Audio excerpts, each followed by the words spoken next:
My son, he's a 4-year-old, RDEB.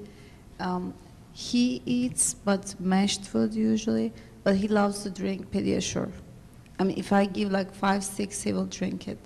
Is it okay for him to drink that much, or? It's okay to drink that much. The issue is, does he like to eat too? Kind of, sort of. The problem, yeah, it's kind of that fine balance of you want them to try to eat as much solid food as they can, but I mean, yeah, drinking that many Pediasure is fine. It's just if he's drinking that much, probably the solid food intake is going to decrease because he's going to be full. But yeah, it's absolutely fine to drink. If that's what he needs to do to get his nutrition in to grow, then that's how it's going to be. So yeah, it's a fine balance of, because if they fill up, it is thick liquid and it has a lot of nutrients in it, so you're not going to be full. So.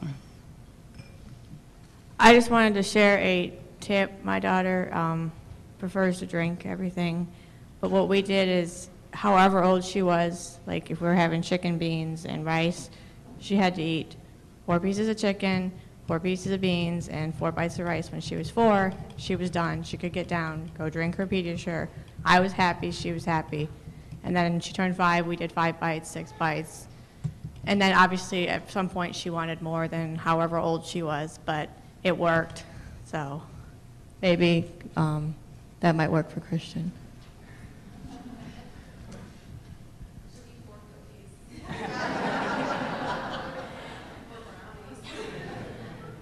I just want to say too, I agree with the G-tube. My son, when he got his, he was 2.5 and only 19 pounds, and to get him to eat was impossible. And the harder I tried, the less he ate. You know, the G-tube took so much stress off of us. He could enjoy eating, and he's now 6.5, almost 4 foot tall, and almost 60 pounds. And he actually eats more now than he did then. And I mean, he'll wake up from getting his feeding and want breakfast.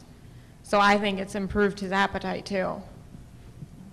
Thank you. And I think this is a message that a lot of I don't know how old your children are, but that we really need to get to our newborn parents, because otherwise parents feel so guilty when they've for years said, if you don't eat, they're going to put that tube in your stomach. Then you have to redo the whole psychology for the child to say, well, now you are getting that tube in your stomach and it's a wonderful thing. And they don't, you know, they say, well, you've always told me that this is my failure. So I think, you know, for those, we're not saying we should, we don't try to put G-tubes in unless we need them, but when we do, it really can help, as you say, a lot, but we don't then have to overgo the psychological hurt, having made it a bad thing and then turn into something good. I have a couple questions. One is, my child, basically his diet is Pediasure. He has a G-tube, and I was just wondering about, he doesn't have constipation issues, but should I be concerned about adding fiber to his diet? I do, ever since he's had his G-tube for 3 years, and I have a magic bullet and I puree vegetables and fruits, try to almost every day, and give to him. But that's one meal, so it's not a large volume. So I was just wondering, should I be concerned about increasing his fiber even though he isn't at this point having constipation issues? It sounds like he's probably fine, and that you are giving him enough fiber, because if you weren't, he'd be having constipation issues.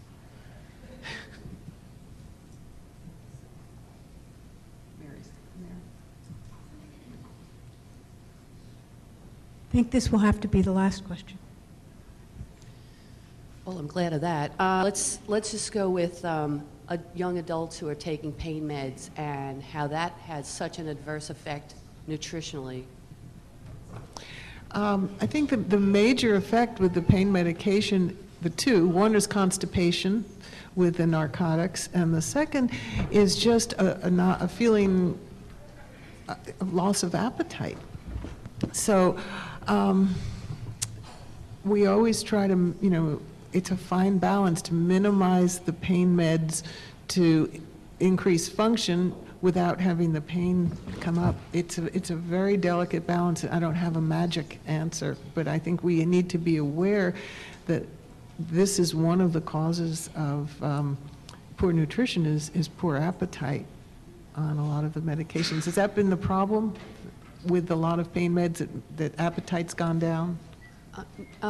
Well, the situation of blistering in your mouth helps to curtail your appetite when it hurts to eat. Right. But taking the pain medication seems to have such a bad effect on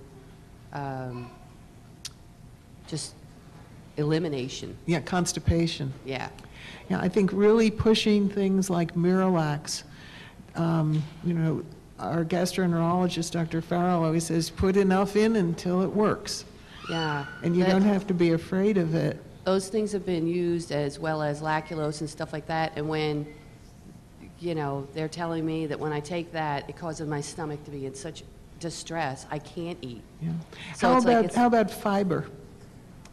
And fiber. And, you know, prune, Jen? A lot of people have really good luck with prune juice or eating the whole prunes itself. The prunes itself will have the skin still on them, and a lot of people will tell you that's a magic answer for them, especially adults. Yeah, and tell them it's dried plums.